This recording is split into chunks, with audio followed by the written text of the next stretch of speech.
Hello, I'm Carl. This is my book review video. I choose the book The Power to Lead, written by Joseph. So first of all, I'm gonna summarize the topics of the book.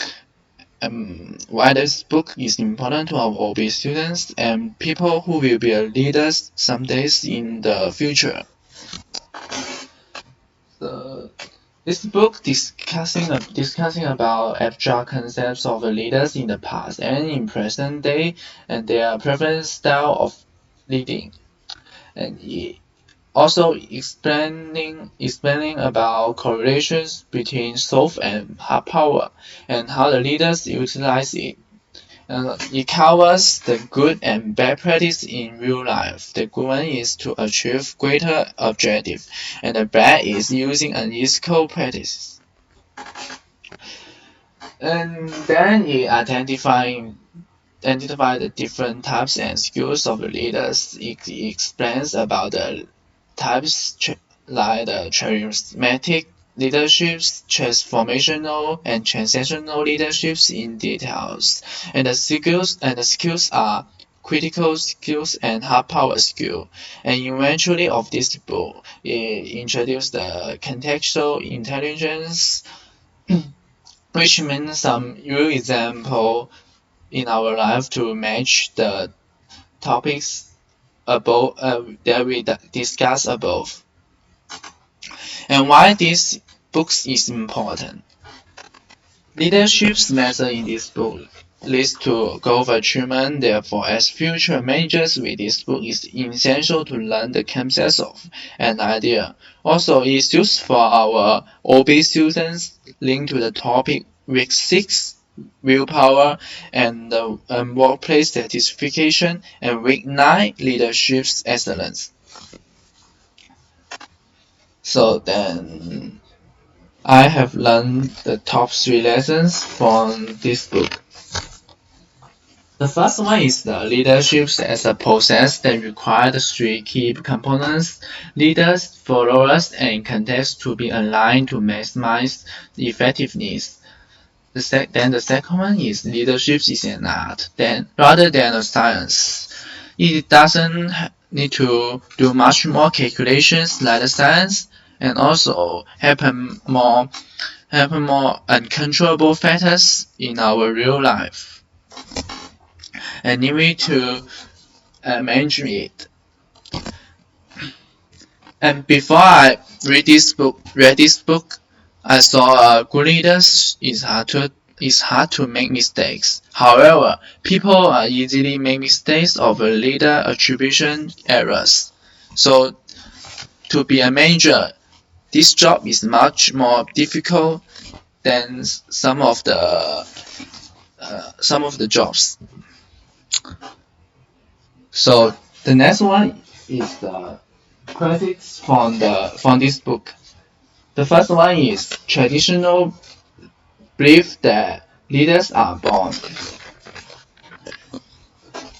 This book mentions the tall and handsome leaders are more favored.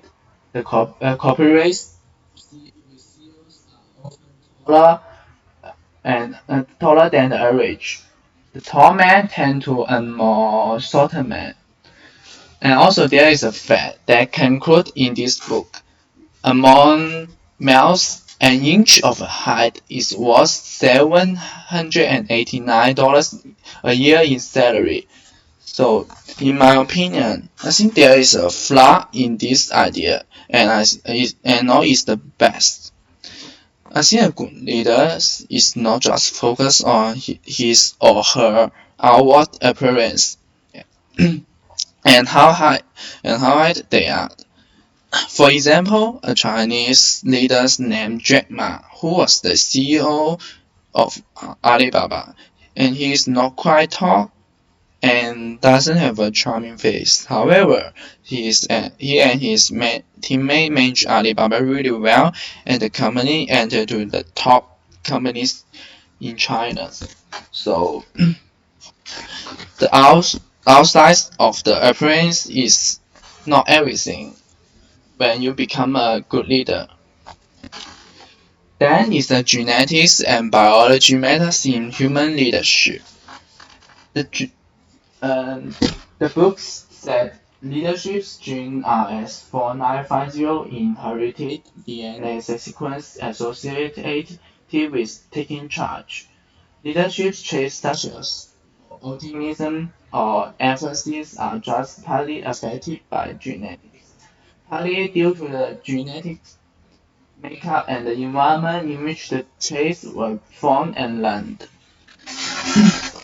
From my point of view, although the genetics of natural leadership traits is important, but I believe that a good leader is much more effective by their followers or employees and the people around them. So I think the environment is more important in leaderships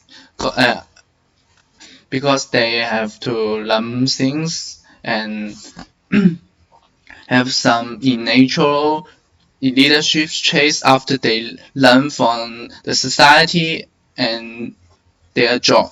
So, and then is the and there are some advice are given from the book for our obedience. Firstly, it is important to learn how to listen. There are two kinds of listens: active listens and passive listens. Active listens have a huge difference than passive listens, and it always be positive when we are listening someone around us and give some knowledge and response of them. So active listening is important than passive. And then second one is social network. Social network is matter with our university life. Even when we go to the work and and the go to the work and the job after graduating university. So why not join some clubs which you are interested in to make new friends and begin to build your own social network. Attending the professional events also can make friends and learn more knowledge. Like for example, the student debating in campus and negotiation in the new markets.